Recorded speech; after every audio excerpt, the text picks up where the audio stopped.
welcome to TV on TV. I'm State Representative Tommy Vitolo. You're watching Brookline Interactive Group. Today is Thursday, February 24th, and we have a great show for you today.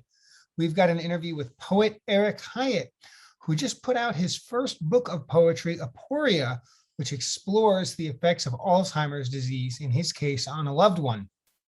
It's a great interview, really personal, really important, and thought-provoking, and I hope that you will stay tuned. First, of course, we'll give you the news. President Joe Biden joined several other NATO country leaders in imposing sanctions on Russia after President Putin began sending troops over the border into Ukraine. President Biden has also interviewed 3 candidates for the Supreme Court: Judge Ketanji Brown Jackson, Judge Leandra Kruger, and Judge J. Michelle Childs. The president is expected to make his announcement by the end of the month. Word that the federal government would lift the mask mandate during air travel has caused outrage among flight attendants who are advocating that the mandate be extended. The Massachusetts State House reopened to the public this week, welcoming visitors with proof of vaccination or a negative COVID test. Last week, the House voted to pass the Work and Family Mobility Act, a bill that would allow all immigrants the ability to apply for a driver's license. I was proud to vote in favor.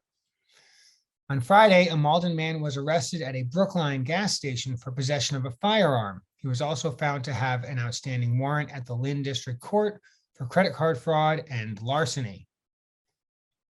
We're expecting snow later today, perhaps 6 to 12 inches accumulating by Saturday morning, so please be prepared and be careful. No more delays. Let's get to that interview with Eric Hyett. Thank you so much for watching Brookline Interactive Group. Stay tuned for the rest of TV on TV.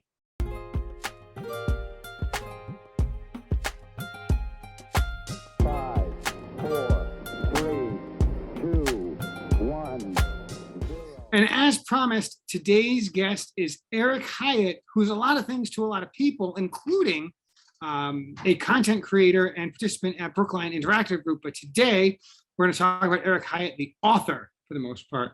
Eric, thanks for coming on the show. Tommy, thank you so very much for having me. Before we get into your book, and I can't wait to talk about it, I ask everybody, like, hey, what have you been doing your whole life? How'd you get here? What's going on? Yeah, thank you for all that you do. And I have to say, as a board of directors member at Brookline Interactive Group, thank you so much for doing this show. It's one of the most exciting shows on Brookline Interactive Group TV. And I'm enthusiastic about getting to participate, and I'm also a fan. So yeah, my name is Eric Hyett. I grew up in Brookline and I live here now. That doesn't mean I lived here my whole life. So I spent my childhood in Brookline, went to BHS, and then I pursued a career in international business development that took me out of Boston completely over to Japan for the better part of 20 years. And I moved back to Brookline for personal reasons in 2008, and I've been back ever since. As someone who's involved in town issues, I am a town meeting member in Precinct 10. But the kind of theme that we were here to talk about today is something that I've done my whole life, which is poetry. My mother, Barbara Helfgott Hyett, is a poet, and she lived in Brookline about 43 years. She was very active in the Brookline poetry scene. She actually started up the Brookline Poet Laureate program by nominating Judy Steinberg to be our first poet laureate in town. So my mom was a very, very engaged and active part of the Brookline art scene for a better part of 4 decades. And the book, unfortunately, is about my mother's collision course with the terrible disease known as Alzheimer's disease. And so that is, kind of what brings me back full circle to my childhood in Brookline, growing up, learning poetry from my mom. Now, as a grown-up, I have the opportunity, if you want to call it that, to write a little bit about it. And so the book is called Aporia, but I guess it's Brookline, right? Everybody is going to write a book at some point in their life. I don't think so. I think, even in Brookline, we could talk about writing a book, but actually taking the time and the headspace and the emotional obligation to sit down and even write like a boring technical book is significant, but that's not what you did, right? Tell us about this book in particular, and both the emotional parts and maybe the parts that aren't as closely tied to your personal experience. Yeah, it's a wonderful question. So I guess every poet is a little bit different. For me, being, sort of trained by my mom and then in the Brookline schools is really where I learned how to write poetry. And then I learned a little bit more in college, and a little bit more in the real world after that. Um, what's a little bit unusual about this book is it's a narrative. Aporia means a problem with no solution. And that really is what Alzheimer's disease is for the people who have to um, live with it and be caretakers and caregivers, as well as the people diagnosed with it themselves. It is a problem with no solution. Um, and for me, as a poet, the opportunity to tell a story in poems is a really unique opportunity. For me, my biggest enemy is boredom. I really don't want my reader to be bored at any point. And sometimes when I pick up a book of poetry, as you see, there's a lot of poetry behind me. I read a lot of contemporary poetry. Sometimes I get bored really quick if the book is jumping around a lot in terms of subject matter. So I thought, okay, I'm going to keep it clean and just write one aspect of my life over the period of 1 year. And that's what the book does. It covers a year of my life, from basically when my mom got her diagnosis of Alzheimer's disease in the early part of 2019 until she had been finally placed in a congregate housing facility by the end of that year. It took me the whole year to place my mom. And so yeah, I referred to it as a problem with no solution.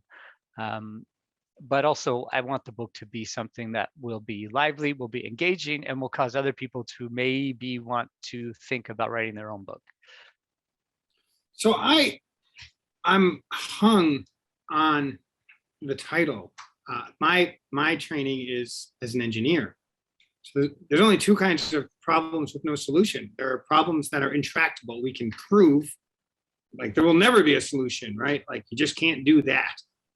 Or there are problems that don't have solutions yet, right? And that's the space where engineers love to work, is we got to solve this solvable problem. We just haven't found the best solution yet. But as I think about it, there is I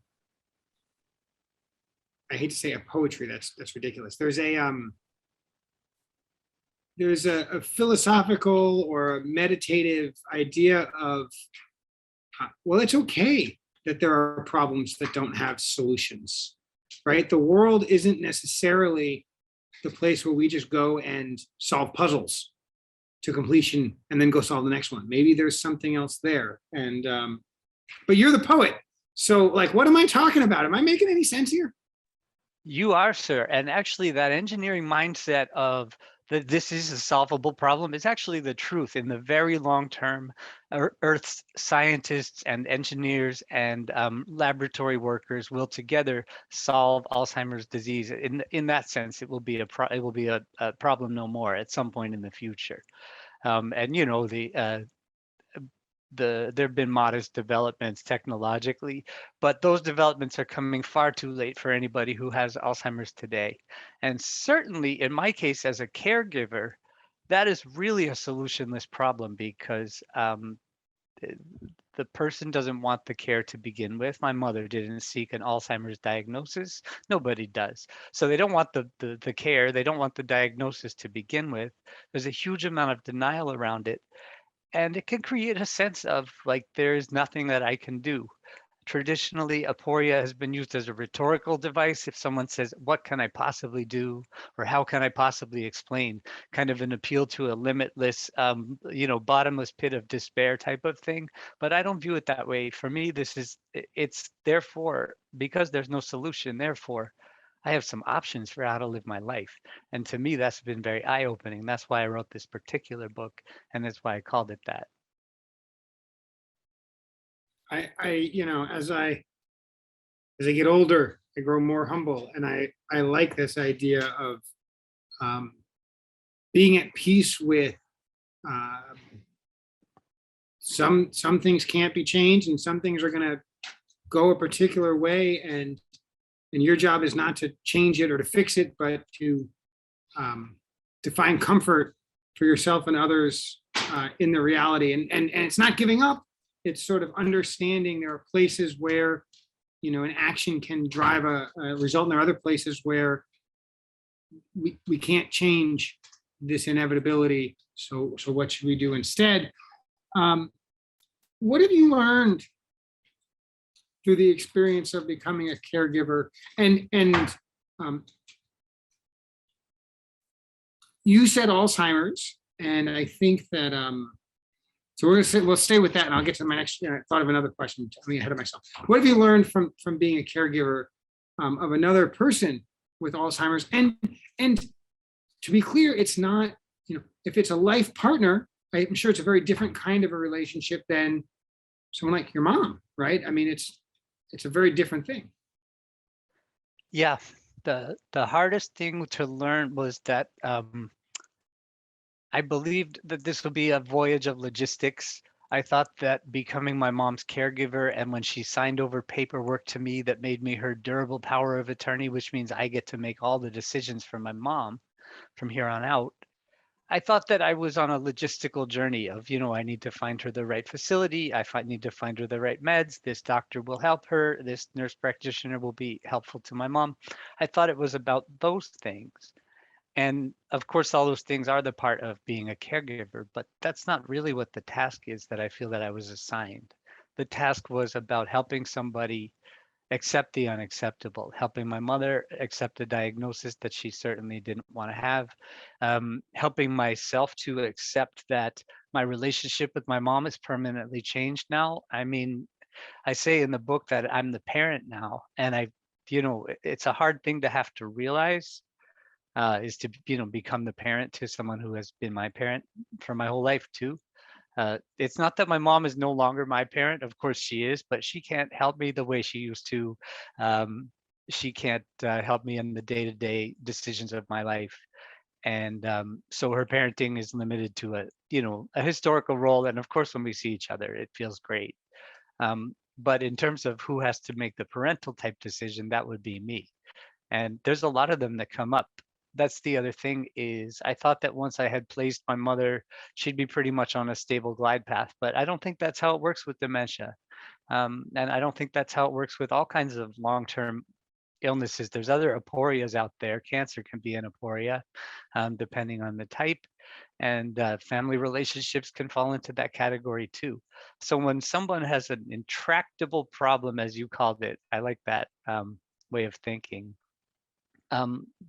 I guess I'm living proof that a person can still live their life, can still move forward, and still make some kind of rational decisions around how to be, even while admitting that the situation is truly hopeless, in a sense that there's no hope that my mom would improve or return to the way that she was. It's an unfortunate one-way ticket. And of course, this challenge has been made even more complicated since March 2020 because of COVID. And maybe you could just give us a touch, if you're comfortable, about some of the additional challenges or some of the things you've had to. I know they were deviating from the book. No, that's a great question. Thank you. So many people are in long-term care, and in many ways, their lives have been disrupted in really tangible ways, and their caregivers as well. And I think it's just something I want folks to get a little taste of, because it's so significant to so many people. Yes. So as you alluded to, there has been a kind of a systemic issue with everyone in the caregiver community in terms of finding people that are able to continue doing this work despite a pandemic. So that's been brutal to find care. My mom fortunately lives in a facility in Wellesley that is very old, very well established, has a lot of permanent staff who've been there for decades. But they still have to deal with weekend staff, nursing shortage during the pandemic, Um, and COVID itself swept through my mother's facility twice. Once early on, it killed 17 residents in her facility of 117 people. And then a second wave recently. And my mom herself had COVID. She has no awareness that she ever had it. She got no symptoms because she's fully vaccinated and boosted. But my mom said the smartest thing to me the other week. She said, Eric, what do you mean I can still get COVID? Aren't I immunized against that? And I was like, Mom, like you're asking a very intelligent question right now, smarter than you even know. And the answer is, I don't know. You can sort of kind of still get COVID. So yes, she's had to live with what she perceives as um, a socially limiting illness. COVID, I mean, like, the pandemic has changed her social life dramatically, and made visiting very difficult, etc. Um, and yet she has no real awareness of what it even is. So that's a unique challenge with COVID in dementia cases, is that people themselves don't understand. So the precautions themselves, face masks, etc., can seem kind of terrifying.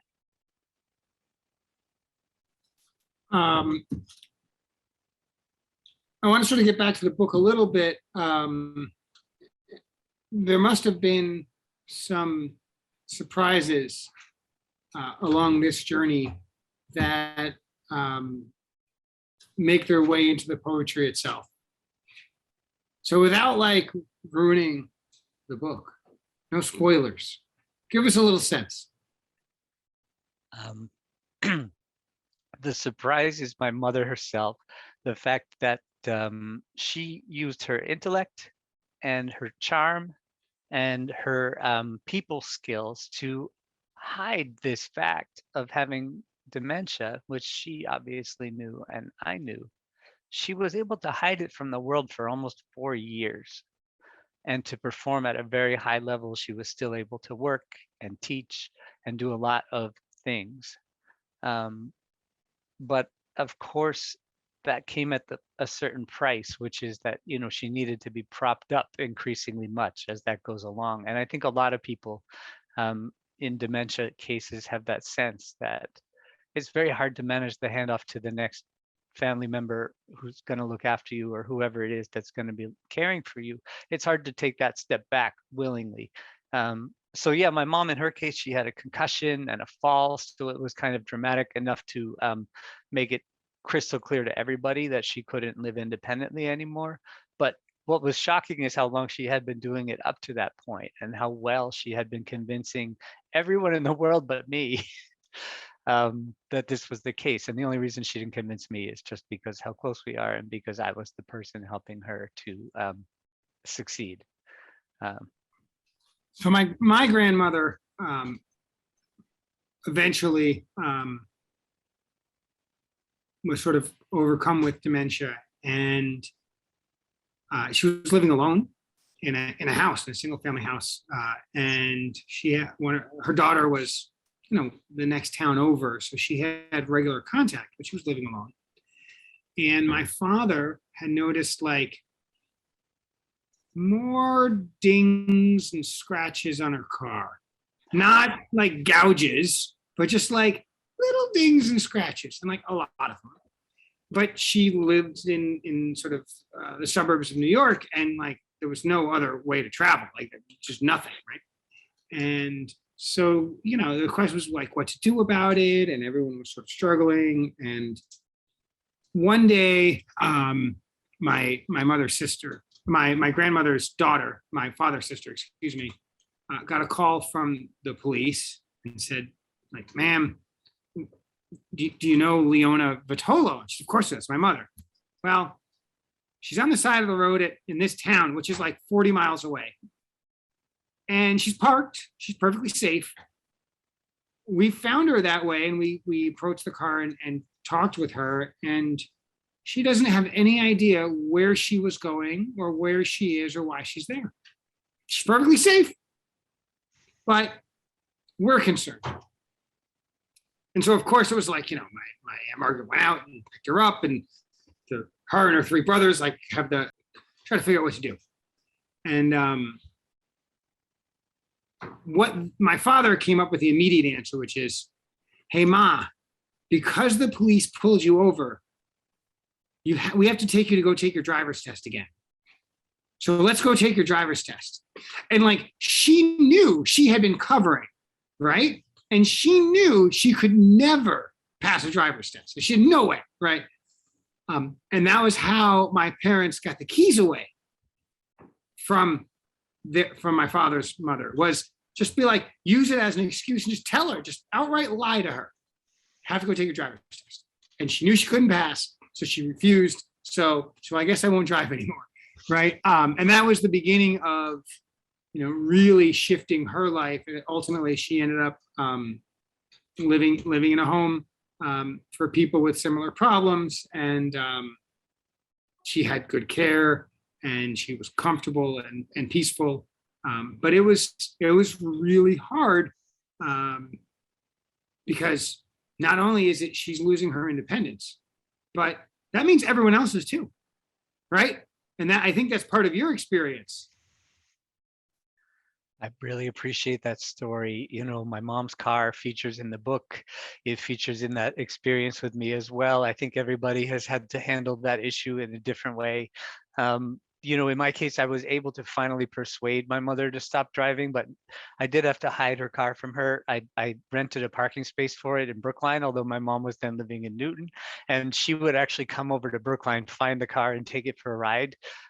So hiding it wasn't quite enough, but in the end, I think the car becomes a symbol, as you said, of someone's independence.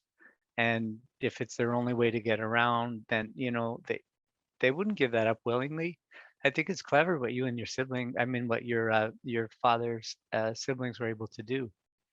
Yeah, I mean, it worked in their particular case. So what does your mom think of all this? And I don't mean, she's obviously, to the extent she understands, she has Alzheimer's, she ain't happy about it, right? But you wrote poetry that relied heavily on your experience with her.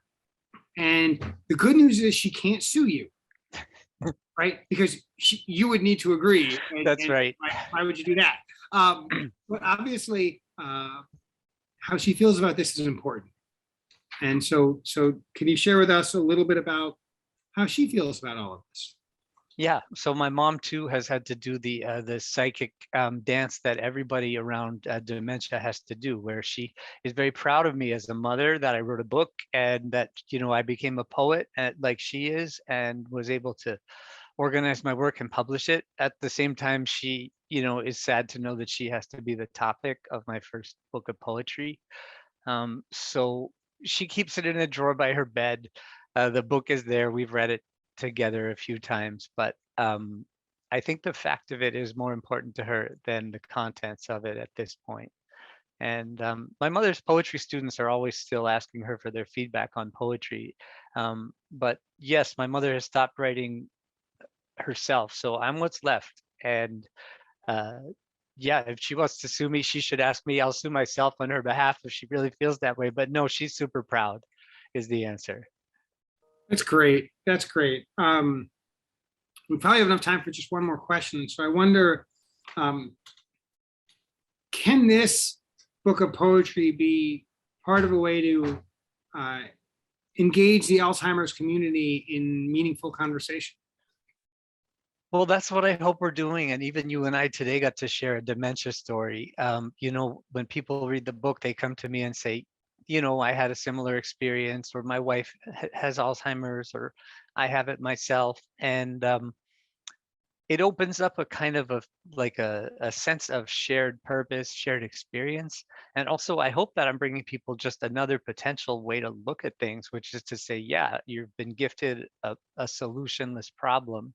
And therefore, you have a lot of options as a person in terms of how you handle it. You have to hold the truth. You have to take certain actions. You have to distance yourself from certain things and bring yourself closer to others. So that's my goal, is that I guess probably as a caregiver, everyone should think about what's my story? What's my journey through this? How am I contextualizing what's happening to me? And if I'm able to do it in writing, this is the book, Aporia, that's one way to handle it. People do it through art, people do it through other forms of creative self-expression, but that's what I mean by meaningful conversation. How do folks who want to read the book do it? How do they get their hands on it? Well, if they're watching this program and they are in the Brookline area, they can go to Brookline Booksmith and get it there. They can also buy it directly from my publisher, which is Lily Poetry Review Books. It's available on Amazon. And then finally, hopefully they can come see me read someplace in person if we ever get to that point, and I can sign them a copy in person. That's the saddest thing about publishing a book during a pandemic, is you don't get to sign copies for people, and everyone wants signed copies, but it would turn my house into a bit of a mailroom.